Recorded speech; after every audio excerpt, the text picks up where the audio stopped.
Welcome to Real Deep Stuff. I'm your host, Christy Buttles. With 8 billion people on this planet, there are countless stories to be told. When we come together as a community and we really listen to one another, we can learn from each other, and we certainly learn that we have more in common than we have less. Way more than we probably thought we did. This is a place where we're going to listen to real people share their real stories of struggles and failures and victories and challenges, and we're just going to get messy with all of it. This is a place to be encouraged and inspired and challenged to think outside the box, get out of our own heads and look at another perspective. Join me as we learn from one another and grow with each other as individuals and as a community. I'm so excited. Let's get to it. Welcome back to episode 2, part 2 with Charles Hite as we continue the conversation. And as a reminder, this podcast contains sensitive content related to drugs, suicide, and alcohol. Listening to this podcast may be upsetting and triggering to some listeners. If you're feeling overwhelmed or distressed, please consider seeking help from a qualified mental health professional before listening. You mentioned being in and out of rehabs. I have 2 questions. One would be, who was orchestrating that? Was it the justice system telling you to go, or was your family doing like a intervention, like you're going to go do this? So first one I went to was an outpatient Dilworth Center here in Charlotte. That's a good one if anyone needs any resources. Outpatient, over down Park Road. And I did 7 weeks of that, and then I said, deuces, I'm out. And 2019, I ended up in the hospital from, being in psychosis. And earlier that day, I was going to shoot myself, but the Lord allowed that not to happen. So the magistrate signed off on me to go home with my parents, and had to go to a treatment center because I spoke up and was like, y'all aren't going to pick for me. I'm going to decide where I want to go, but I'll go. I agree I need some help. So I went to Hopeway off Sharon Road West in Charlotte. Another great place. They have residential, which I did. Then they have a PHP, which is partial hospitalization. So you're going like 9 to 4 or something, Monday through Friday. And then an IOP, which is like 3 days a week for 3 hours. And how are you getting back and forth? Driving. Yourself? Yeah. Okay. And then April 1st, the day before my birthday of 2019, they were trying to get me to go back to work eventually, and that scared me because that was a very hostile, toxic environment for me to be in. Your work was? Correct. Mm-hmm. And that sent me back into suicidal ideation, and so I got sent to Billingsley Hospital, the psych part of the hospital here in Charlotte, and then transported to Davidson Behavioral up in Davidson, an acute psych ward. And then a case manager, caseworker helped me find a place to go. And I could have gone anywhere in the United States, and told her I wanted to ride horses because at Hopeway they had mentioned equine therapy. And I remember Covenant Day, and then as a kid going to family camp at Windy Gap, we would ride horses, and I enjoyed riding horses. It was therapeutic now, I'll say, but then I didn't know, but it was just very calming and peaceful.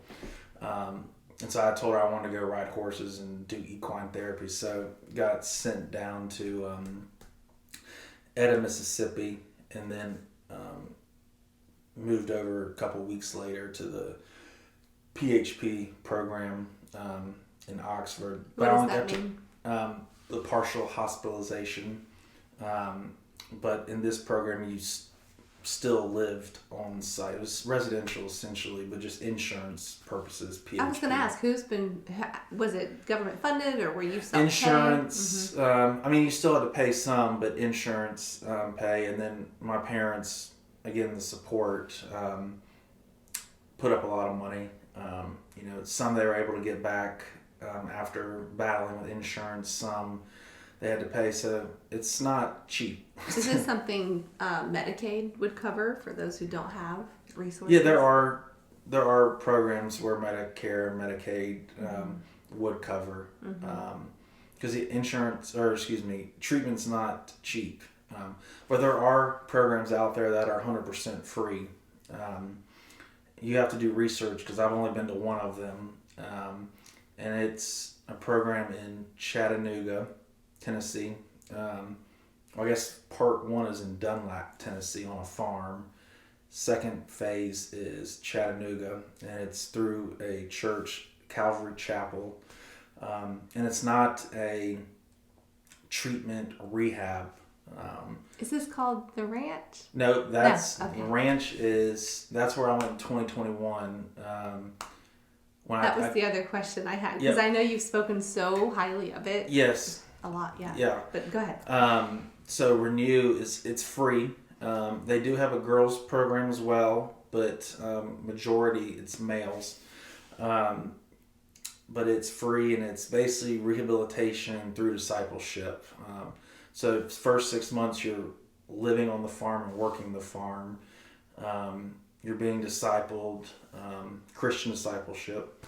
And then after those roughly 6 months, you go down and you work in the church and live in apartments behind the church and being discipled, basically, and having Bible studies. So it's free, rooms and room and board, food. How does that work with someone with a criminal record? Like, do they vet you? Or? As long as you don't have a severe, like violent criminal history, and then no, like a pedophile sexual type of crime. But so they vet, yes. But Renew Ministries is an option that's free. And they have ties to Charlotte as well. And then there's another campus of Renew down in Florida, maybe Boca Raton, I want to say. So there are options of free. And there are even some free treatment programs out there. That's the beauty of the internet now, to do research. But treatment programs some do take Medicare and Medicaid, and then there are some that are straight up private, where they, some will take insurance and some are just self-pay. They don't take insurance, so it depends. So, yeah, but I got kicked out of all the rehabs. Wait a minute. What does it take to get kicked out of rehab? Fighting is one. Fighting, I was at times suicidal, and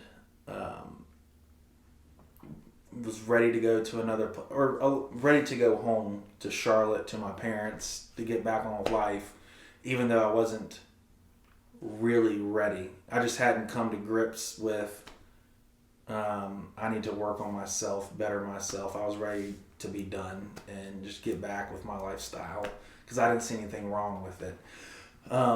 So were you intentionally trying to get kicked out so you could leave? Sometimes I was. Sometimes I was just fed up with people, and I knew how to fight.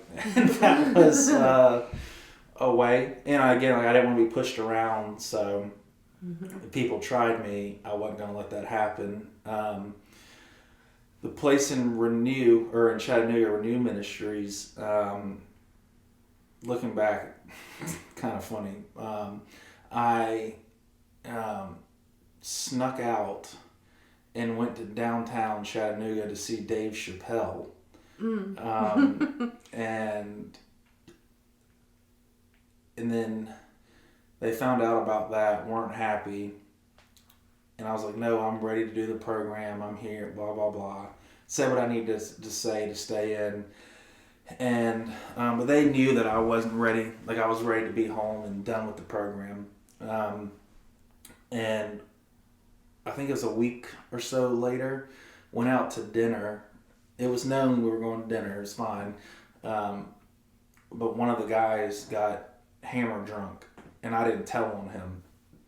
And he got kicked out, and they kicked me out with him because I didn't snitch. Oh, wow. I was like, he's a grown adult. He can make his own decisions. I told him I wouldn't drink.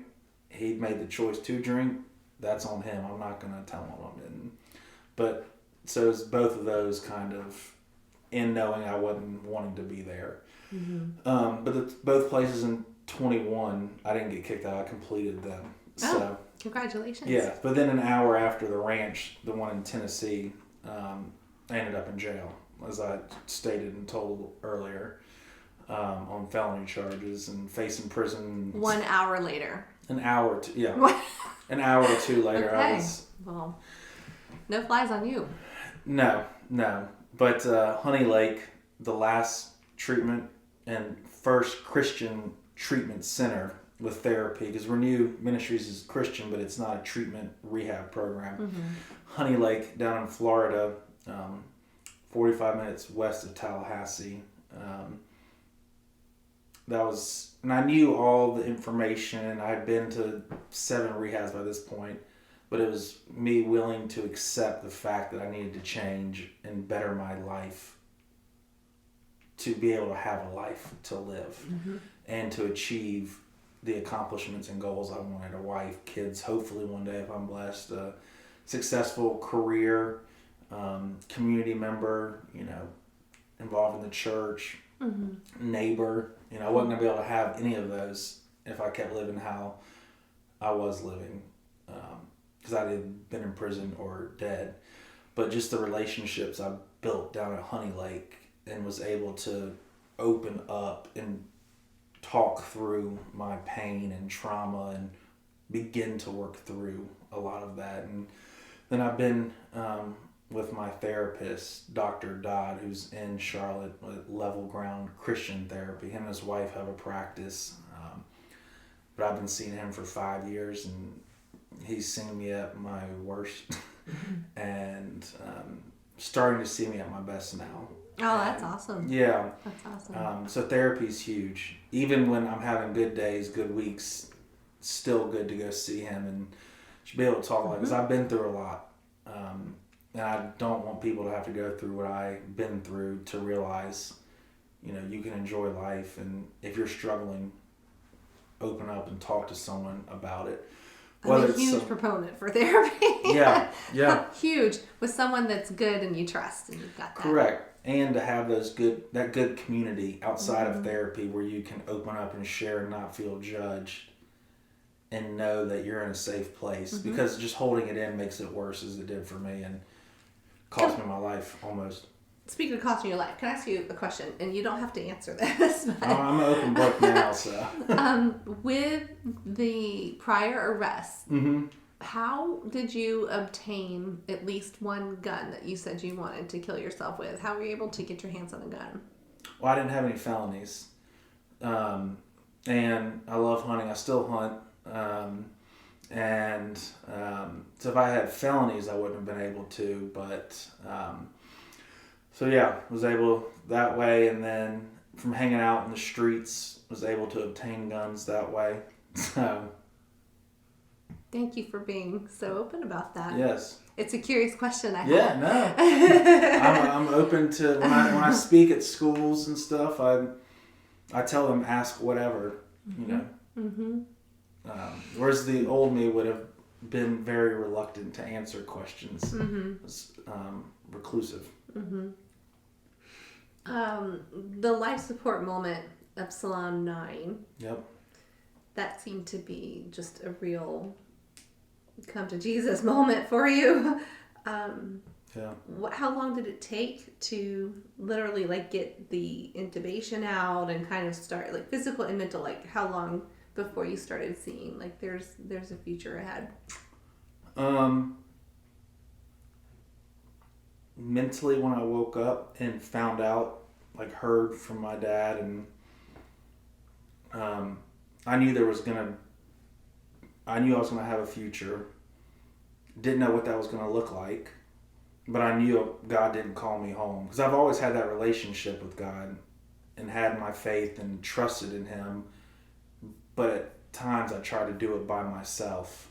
So I always had, even if it was 1% in, walking with Him, I still had that 1%. And so they pulled the ventilator out, and that was like shards of glass just coming up my throat. Oh, wow. Don't ever recommend that to anyone. And had the catheter in for a while, because I was in neuro ICU for 2 days on life support, and then I think that following day after I woke up, or maybe the 24 hours or so, they moved me down to a regular room, and I was there for 2 or 3 days before being able to go home.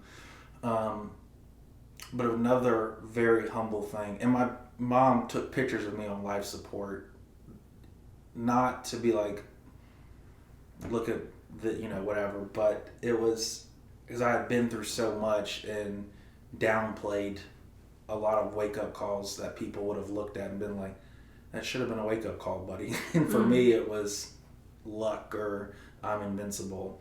To be like, look at you, But she had a picture of Miss Shannon, holding my hand while I was on life support, Pastor Alex from Carmel Baptist, praying over me, her holding my hand, just looking at kind of my lifeless body. Hunter Thomas has played a very important part and role in my life since Chattanooga, end of 2019. But if I did come off life support, to be like, here's how close to death you were, in hopes that would grab my attention to change my lifestyle. Did it? Yeah.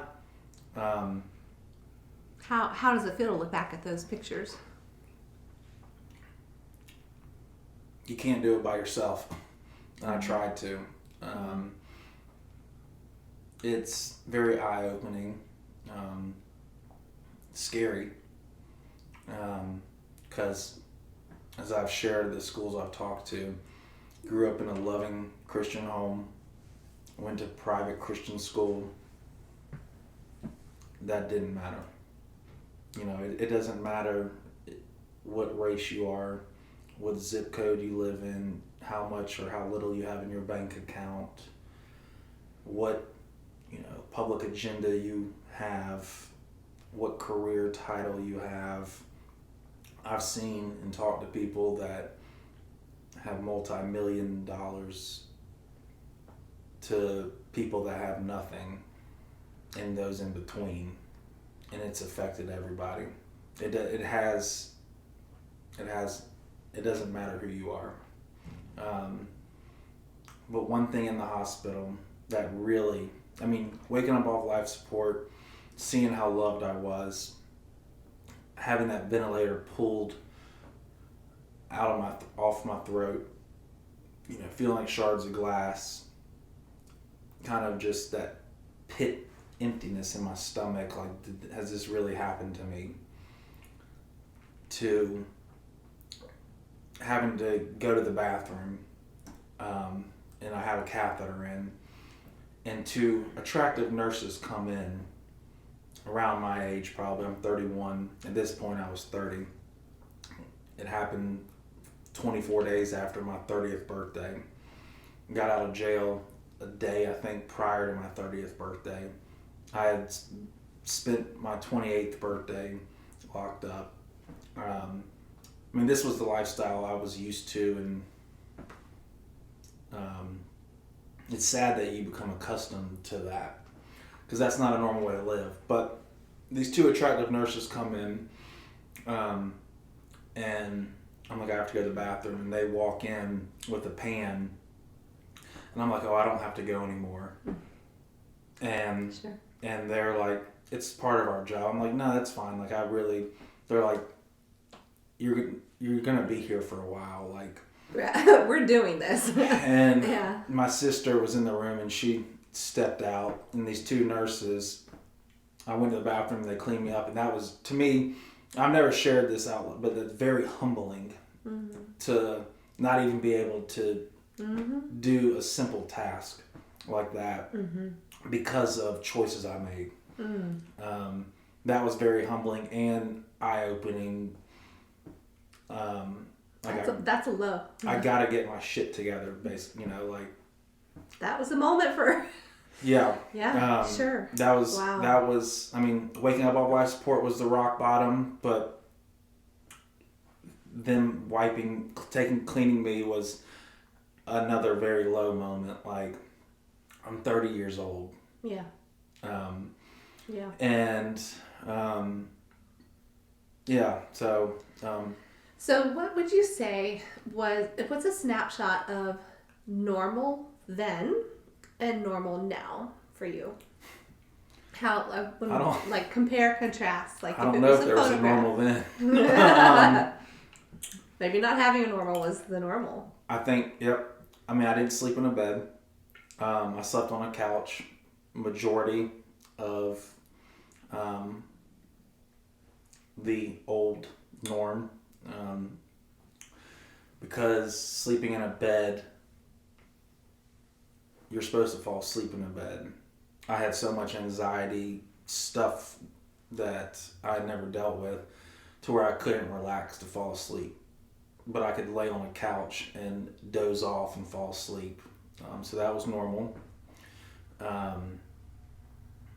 Staying up till at least 1 or 2.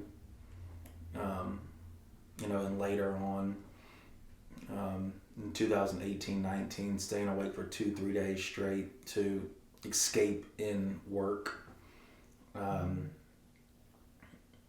Heavy partying.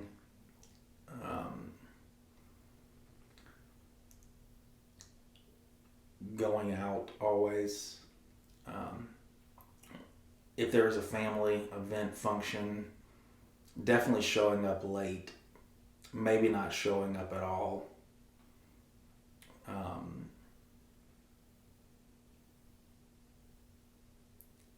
If I didn't have anything going on, secluding, isolating in a dark room for a weekend with the TV on.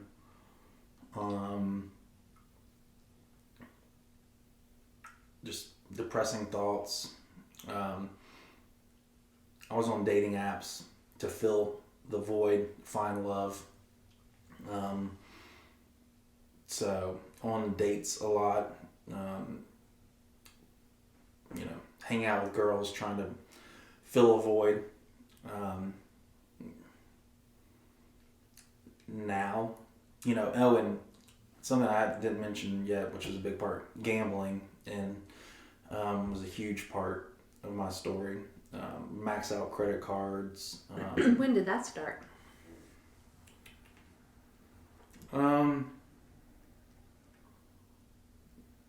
2018 maybe, I think. So you're late 20s. I mean, I had done it like on cruise ships before, but I never had a bookie, like, where... How do you get a bookie? It's through someone I knew, put me in contact with the bookie that they had, and saw how easy it was to win money.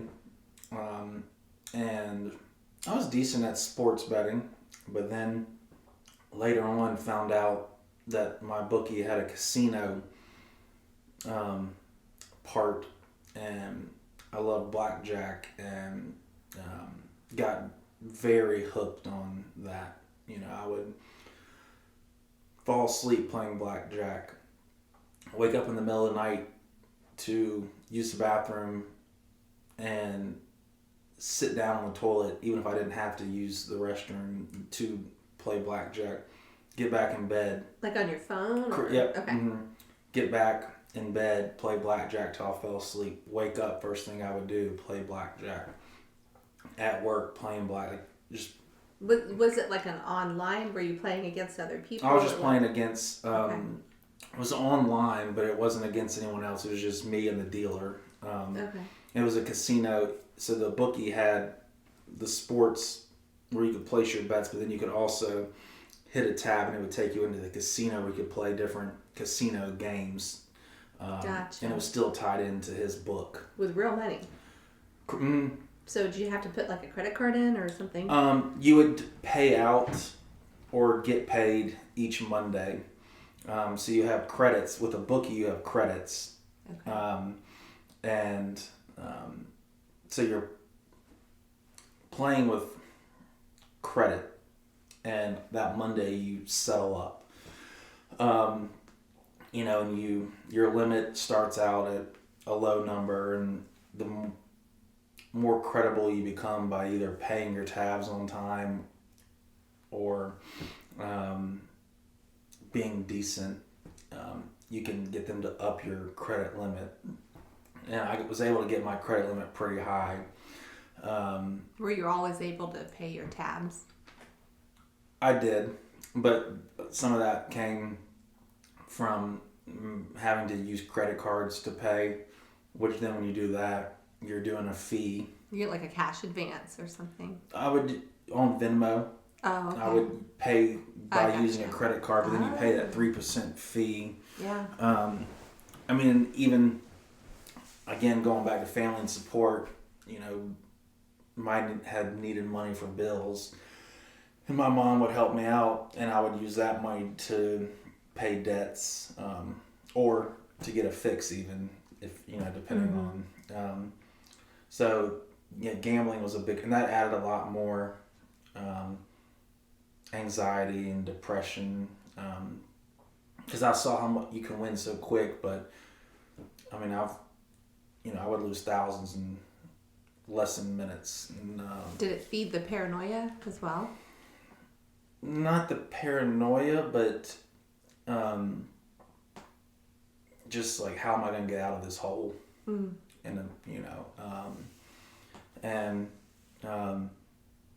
There at the very last time, I told him to change my password. This has become an issue. And it was on a Tuesday, I remember. And I'm in rehab. By this point, I'm in a halfway house in Memphis. And he changes my password and blocks me out on a Tuesday. And that kind of frustrated me because I still had the rest of the week to finish my gambling, and I was down $1,400, I remember, at this point, which wasn't much for me. That's a large number, but I had seen larger numbers, and I could get myself out of that hole. And but then a lot of times I'm like, I can get out of that hole, but then you just get deeper in. And he changed I said, this is Tuesday, like I meant after this pay period. And I was frustrated, so I didn't pay him for about 4 months, my bookie. And people were like, were you worried he was going to come after you, blah, blah, blah. And I was like, I didn't care. Like, I wasn't scared of him coming or whatever. And, it was the principle of the pad. Going by, I didn't want people to push me around, take advantage of me. I felt taken advantage of, and I didn't care who you were. So that, in a snapshot, was the old me. And just always getting arrested, ending up in bar fights, ending up in a hospital on a Tuesday, as I shared that text message with my mom. So that was the old me. And just unreliable. The me now norm is hanging out with the family. My dad and I, our relationship's grown a lot. He likes old shows, so me and him have gotten into watching a lot of Perry Mason. And I used to hate black and white. I love Perry Mason. Yeah, it's a good show. It's a great show. And I think my dad was telling me that Perry Mason in all the seasons, he only lost one case. So if you're listening, fact check. I'm not sure if that's true or not, but I love Perry Mason. So me and my dad, we hang out a lot, watch movies, old shows together. So I'm over at my parents' house a lot. I like to get at least 8 hours of sleep now, whereas the old me was going off of very little sleep. Yeah, you mentioned sleep is important to you. What's the benefit? I'm not on Adderall or any stimulant, and I'm able to make it through the day. I still have trouble paying attention and staying on task with some things, but sleep helps a lot. And I agree. Yeah. Whereas before I was never sleeping. And if I was sleeping, it wasn't a restful sleep. I'm in a community group through the church that I attend now, which is Hope Community Church. I love Carmel Baptist, and if I'm blessed and have a family one day, I can see myself back there. But Hope Community is a place where I'm able to be around people my age, and also the pastor there, who I didn't really know well at the time, came and visited me at Davidson Behavioral, and Pastor Alex came as well, but Pastor Mark Upton came and spent an hour with me at the psych ward and barely knew who I was, and to me that just meant a lot, because I was very scarce at the church there.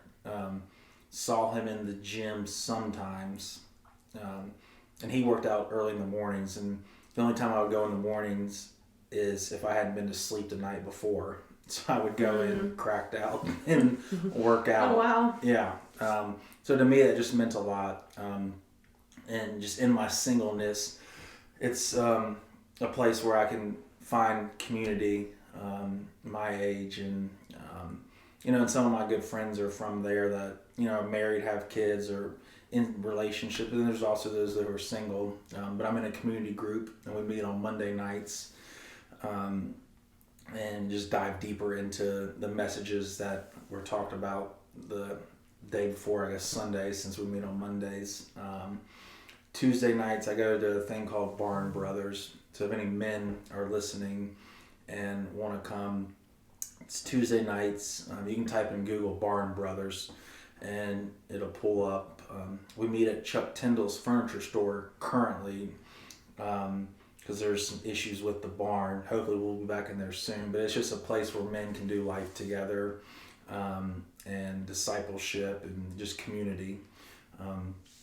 And I might be one of the youngest there at 31, but there's guys all the way probably up to 80 that are there, and men who have been to prison, divorce, addiction, you name it, all types of different struggles. What a great opportunity to work together. Yeah, and it's cool how I heard about it. My mom, AAA Windows, Scotty Dean owns that company. He's a Barn Brother. And my mom called up. I guess he's been doing their windows 20 years.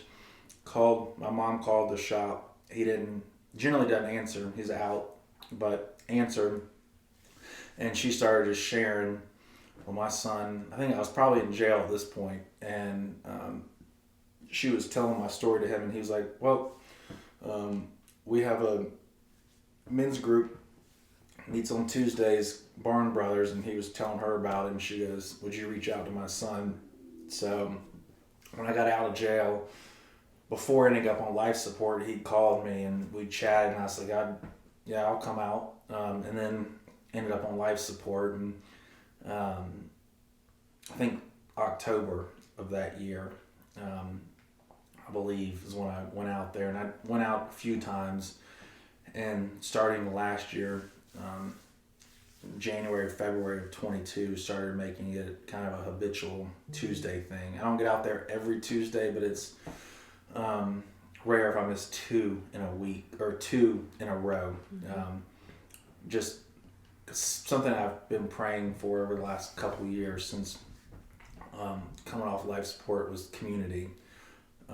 3 things. 1, community was the biggest. 2 was, a woman or a girl to marriage, and then a child, hopefully, one day.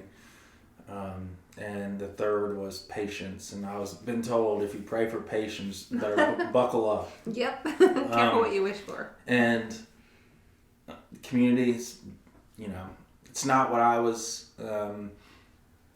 thinking or wanting in my head, but it's what I've needed. And it's God doesn't he hears your prayers, but he doesn't answer in the way that you want him to always. He knows what you need, and so gives it to you. And patience, because part of the patience was the career. I didn't know, because again, I was bouncing around from job to job. Took a land surveying job, and after coming back from all the rehabs in 19, so I took that in January of 20 as a job, not a career. Got laid off end of September 22, and I'm still looking for a career. I have a career coach, but I'm being patient because he allowed me to get laid off. I prayed about the career, and I went in one day and got laid off, and the old me would have been pissed, upset, gone out and probably done something stupid. But I was able to be like, all right, this is not the way I was praying for a career, but I'm one step closer, and I'll be able to look back and be like, all right, I was able to trust the Lord, and He's provided. Because that's been something I tried to do on my own, I couldn't. So really trusting Him and in His time. I like to have things kind of quick, and a lot of people do. Having that security and comfort. So I'm in that season of trusting, being patient, and still figuring out who I am. Aren't we all? We all, yeah. I love Ruth Graham's tombstone and the story behind it. I don't know if you're... I feel like I might have... What is it? She was driving on the highway, and there had been road construction, and there was a sign that said, "End of construction, thank you for your patience." And she said right then in the car, I don't know if it was Billy Graham or whoever was with her, but she said, "That's what I want on my tombstone." And that I've seen it at the Billy Graham Library. That's on her tombstone. "End of construction. Thank you for your patience." Because your story's not over until you're called home. Right? It's so good. That's powerful. Good. It's so good. So. Wow. Yeah. Right. I know. I actually think about that. I have not heard that story. That's. Yeah. Wow. I saw it from my own eyes out there. There's one piece of your puzzle that is important to you, which would be tattoos. Is there something you can tell us about that? Well, I have a lot of tattoos, and I'm not done with getting them. Mm-hmm. But I've taken some time off since the last piece I was getting done because, as I mentioned earlier, the first guest I had on was with me when one of the events, and it was when I was getting a tattoo on my right rib cage done. Hadn't slept, was high, and fell asleep while he was doing this piece on my side, and woke up, thought I was getting stabbed and robbed, and there's you either fight, flight, or freeze, and I've always been a fighter, and I thought I was getting attacked and stabbed, and I unleashed on the tattoo artist and tore his shop up, and then ran out back, got hit by a car, ended up in the hospital. Wow. And I was already at a very low place. So I haven't gotten a tattoo since then. That was February 5th of 21. So kind of end of my long journey with addiction and mental health. But the first one I got's on my left wrist, and it's one day at a time. And it wasn't one day at a time for drinking or substance or anything. For me, I was never living in the moment. I was always living in the past and worried about my past and how it was going to affect my future, to where the present moment was just slipping by. And I was in a constant state of fear, anxiety, because what's the future going to look like if my past looks like this? No girl's going to want to date me. How am I going to get a job, etc. So that was my first tattoo. I think 2015 I got that. And then I got another one on my right inner bicep. It's in Hebrew and says Jesus. And just because He's always with me. Even when I was trying to do it by myself, there's the poem, I think it's Footprints. There's the 4 footprints, and then there's 2. And the person says, well, why weren't you with me? I was. He was carrying you during those times. That's why there were the 2 footprints. And then the next one I got was my left ribs. It's North Carolina, and it has South Africa overlapping, and in my dad's handwriting says family. And the reason for that is he's had severe heart problems since '98, but in 2017 or 18, I think it was 2018, he got sepsis in South Africa on vacation, had less than 24 hours to live. It's a miracle that he's still, with us, and he's been through a lot health-wise.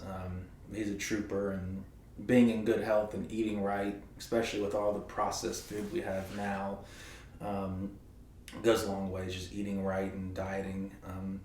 But the day he landed from South Africa after he got cleared to fly back, I got him to write family in his handwriting, and got that done. And then that's beautiful. Yeah, and just I'm glad just the relationship I have with my family in general now, but with my dad especially, because we used to always butt heads, and it was because we're similar, but he wanted what was best for me, and I thought he was just riding me, and that wasn't the case. I had lunch with him earlier today. He invited me to have lunch with him and one of his clients, which just meant a lot, and just love hanging out with him. And then I got one on my left bicep shoulder, and I got this one done in Memphis when I was in the halfway house in a garage by a guy named Blue.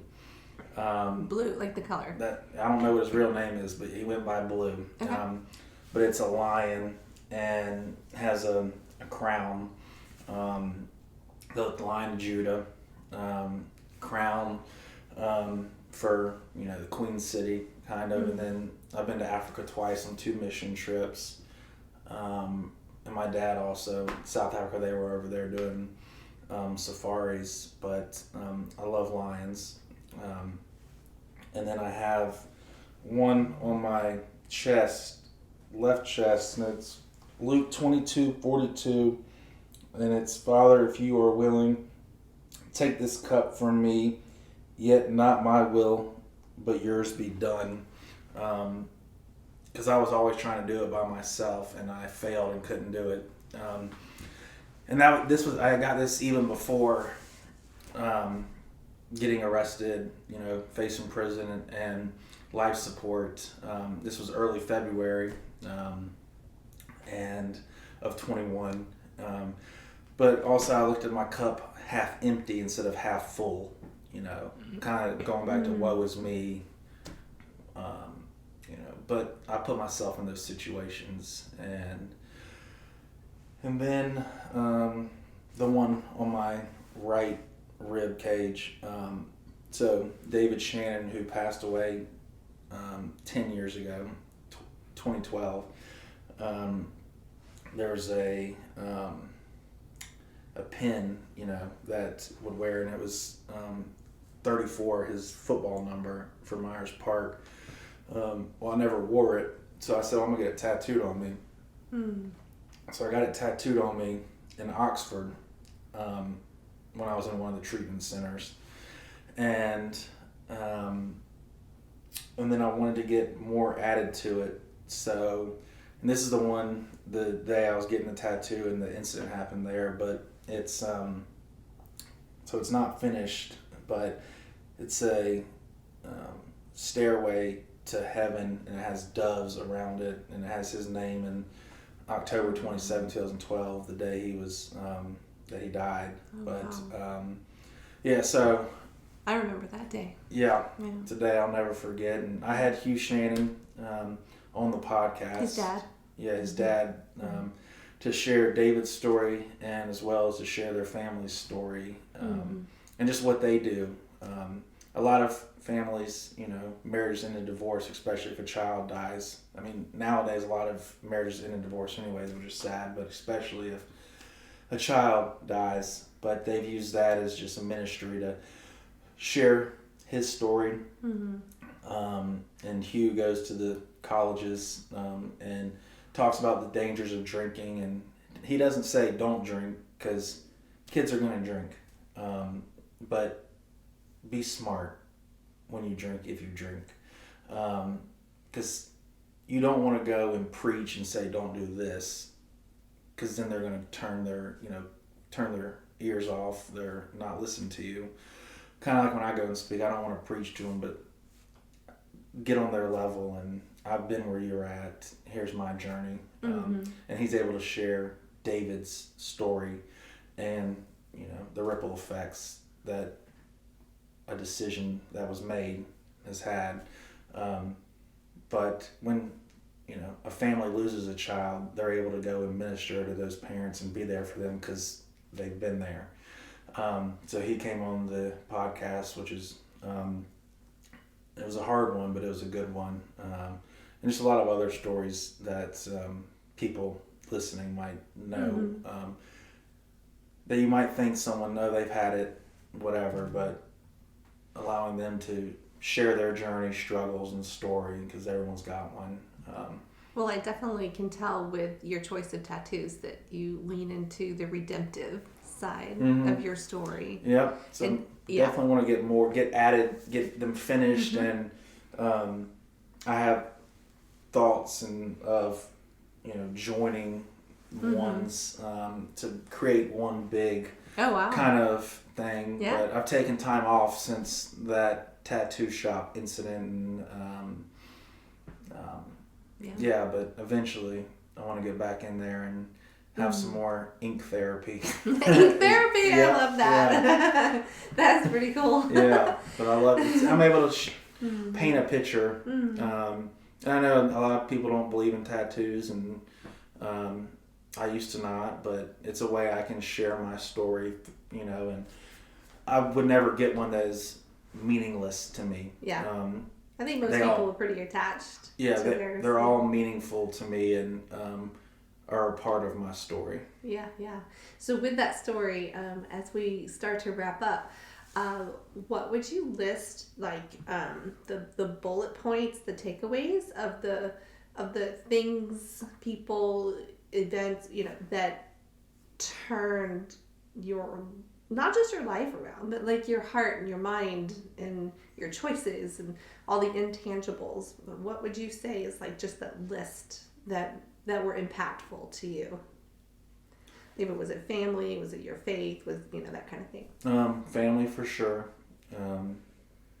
Like this past Christmas, my sister and her roommates had a Christmas holiday party, and I hadn't been invited before, and we laugh about it now, and we laughed about it at the time, but I said, oh, how many of these have you had? And they said, oh, several. And I said, oh, this is just the first one I've been invited to.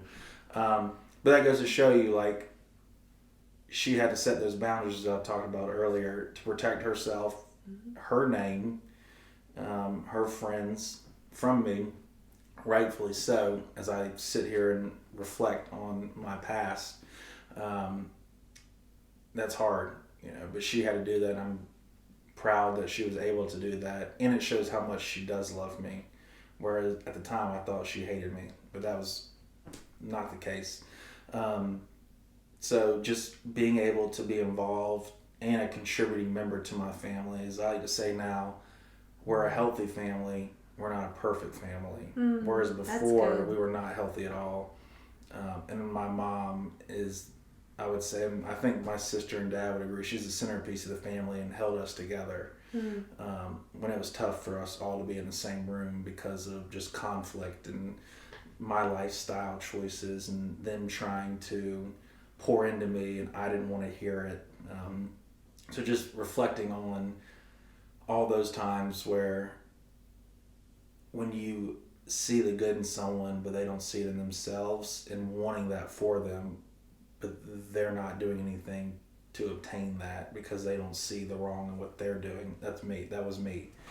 And that they're still here, and I'm able to have that loving relationship now. I mean, we still have, small little quarrels and whatnot now, as anybody will. Families aren't perfect. Exactly. But none of them are. No, but you can be healthy and not be perfect and still have conflict, but just know how to work through that conflict and resolve it. So that's a big thing. And just people accepting me for me and knowing my past and still accepting me. If someone doesn't accept me, I'm fine with that now, whereas before that would have upset me and that scared me. Now I just know that person's not meant to be in my life. But the relationships, aside from my family who stuck with me and loved me through the good and the bad, the thick and the thin, and then all the programs, treatment centers I was at, where they met me where I needed to be met. And I wasn't always easy to be met. So those programs, and then Hunter Thomas from Renew, he's like a brother, a mentor. It was hard to see him in the hospital that night, but I was glad to see him in the hospital that night. And then there was another event, or two, I guess, but this one time when I was in jail, there was an officer, and I think I was getting processed in or whatnot, and he called me and he said, "Hite, what are you doing in here?" And I looked at him, and I was like, "Who are you?" And then I remembered he transported me the last time I was arrested. Oh, wow. And I was in the back of the petty wagon getting taken in, and we stopped somewhere, I don't remember where, and I guess waiting to see if other people were going to get arrested that night. And he was smoking a cigarette, him and his partner, and he opened the back and asked if I wanted to smoke one. And I said, "Oh, sure, why not at this point? Might as well smoke one." Yeah. And he put the cuffs in front of me and just sitting out there talking with him. And then my next time I was, in jail, and I wasn't in a good mood when he saw me. I was getting into an argument with the magistrate who was giving me my bond amount and all this. And he came in and whispered in my ear. He basically just said, "Shut up," in simple terms. "This isn't going to help your case. You can yell at me all you want, but afterwards, but right now, just keep your mouth shut, or you're going to get your bond revoked. Like, just shut up." And just the fact that he remembered who I was and was like, "You're better than this. What are you doing?" kind of. And I mean, at the time, I was like, "You don't know me." But now I'm like, just the power of that one small thing, that the humanity that he had to, and just say, "You're better than this, that." Like, our encounter last time was very pleasant. This time, it's not towards me, but this isn't you. Just now I'm able to look back, and I mean, I don't even know his name. Wow. If I saw him, I wouldn't even remember him, but I'll never forget, the kindness that he showed me and saw me as a person, not a number or an inmate. Hugely impactful. Yeah. And Dr. Dodd, my therapist, who I've been seeing for the last 5 years, is not giving up and kicking me out as a client. Because there was times where I would go regularly and then I wouldn't go for several months, and because something had happened and I was too ashamed to go talk about it with him and open up, and that only made it get worse. And now I'm able to have healthy conversations and work on healing and forgiving myself, because my family and others have forgiven me, and I thought I had forgiven myself, but I hadn't. So that's something I'm working on individually and with him, and just the community, Charlotte, Carmel Baptist, and those who prayed and just never gave up on me. One of my favorite scriptures says, "The Lord will restore the years the locusts have eaten." And whether things are done to us or by us, we still get our fields eaten, and it's beautiful to watch yours have new growth and new beginnings and him restoring. It's I think it's one thing to like see, you know, you in such a better place with like your day-to-day daily living, but it's also so cool to see your mind and your heart are all in that. You know, you're not just going through the motions, like you're in it, and that's really beautiful. And I would say keep going. You're running your race really well. And keep running, and so those fields can regrow, and God will restore those years the locusts have eaten. Yeah, thank you.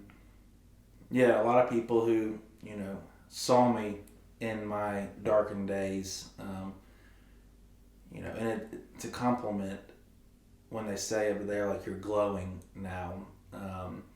Because in a lot of pictures in my past, and definitely in my mug shots, you can see there's just an emptiness and almost demonic kind of look where there's no one's home. Like, I was there, but I wasn't mentally there, and I was empty. But now, I mean, I still struggle, you know, with anxiety and depression at times, but I know how to cope and how to work through that, whereas before I didn't. And just when someone says, you know, that you have that glow about you, that means a lot now, because before it was, you know, I had a nice shiner all the time from fighting, and then there was nothing inside. I mean, it was just emptiness. I would say that's not true at all now. You've got quite a sparkle in your eye. Yes, I try to. A twinkle in your smile. Yeah. It's like, it's not at all who you are now. No, and that's the beauty of, you know, the Lord and what He's done, and the restoration and renewal. Because I never thought I'd be, you know, seeing days like this. You know, and as I was saying earlier, I'm still looking for the career, the job, and figuring that aspect out. And so I'm in between jobs, which some days are harder than others, but really having to trust God. But I know when I get there and He has me where He wants me, I'll be able to look back and be like, thank you. Now I know why you had me in the waiting room. Whereas before, you know, I was ready just to end it all, and never thought I would see the light of day. But it took the Lord really shaking me and getting my attention to, what are you doing? I really think your tattoo on your wrist says it all, one day at a time. And sometimes even 1 minute at a time. Sometimes it's one breath at a time with some things. So as we close up, we thank you for being so open and so vulnerable and so willing to share and just kind of air that dirty laundry, because we all have dirty laundry. We all are trying hard to, like, you know, hide it. And when we can just come out and say, this is it, you know, this is everything I got. Take it or leave it. Yeah, so many people resonate, and we touched on several really serious, deep into the pool topics. So what would you say as we close to someone struggling with suicidal thoughts, alcoholism, drug addiction, gambling, codependency, shame, inferior complexes? What would you, I mean, you don't have to, it's not one thing fits all, but like, what would you say to any of that, to people like that struggling? You're not alone. I know you probably feel like you're alone. You're not. And I can speak on that because I've been there. It's not worth it. There's much more to life and to living than what you're allowing yourself the opportunity to enjoy. You know, you can still have fun in sobriety, or get that adrenaline rush without gambling or getting high, or just finding that next fix. It's just not worth it. The relationships, it's just an empty hole where you're never going to be satisfied, and it's only going to make things worse. You know, and opening up and allowing someone inside to help you and just help you deal with what you're going through, whether that is addiction, gambling, suicidal thoughts, the ripple effect for suicide after you've already made that decision, because you can't come back from that decision. The ripple effect that has, you can't, that your family, your loved ones, they're always going to have that hole in their heart, and they'll be able to learn to live with that hole in their heart, but that hole's never going to go away. And it's different than someone dying, because you play a lot of the what ifs. What if I would have seen this? How did I not see this? What could I have done? So just speaking on whatever you're struggling with is huge. That's something that I didn't realize until I started speaking on it, and then had my death experience, and facing prison. I was almost too far gone. You're never too far gone. So just making it known, not being ashamed, because being ashamed can only make it worse, and hiding it, and it's just not worth it. And there's a lot of resources if you don't even want to talk to a family member or close friend, a therapist. There's even free resources out there.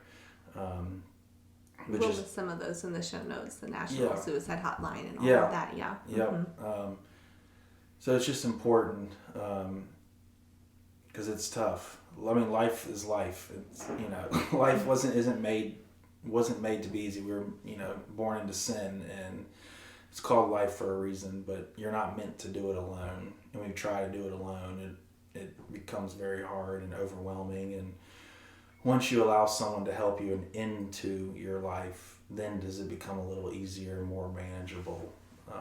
So just not being ashamed and hiding whatever you're struggling with. Thank you. That's a great word. It's a great word. And so reach out somewhere, anywhere. Even me, reach out to me. There you go. We'll put your info in the bottom as well. Yeah, do that, and email or Instagram. So. Yep. If we're still breathing, there's a reason, right? Exactly. And I believe that now, because there's a lot of times, I've mentioned one or two, but there's several that I didn't mention where, I shouldn't be breathing or shouldn't have freedom, but I do, and there's a reason. Yeah.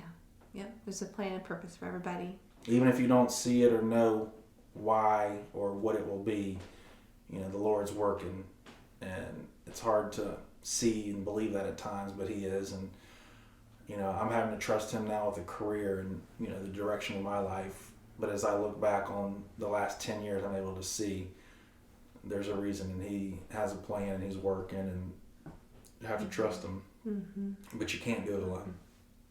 Agreed.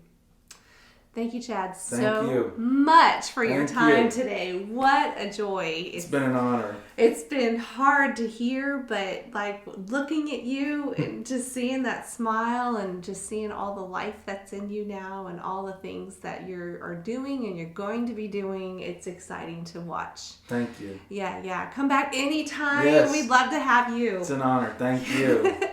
All right. Thanks, guys. A very special thanks and shout out to Charles Hite for coming on our show today. And check out his podcast, The Rabbit Hole Show. Yes, The Rabbit Hole Show. Please check it out. It's great. He has tons of people on his show as well. And I got to be a guest on it too, which was a huge blessing and privilege. And we had a great time. And you need to go check it out. So Charles Hite with The Rabbit Hole Show. Thanks again for listening to Real Deep Stuff. Subscribe to save your seat at the table for the next conversation. We'll see you then.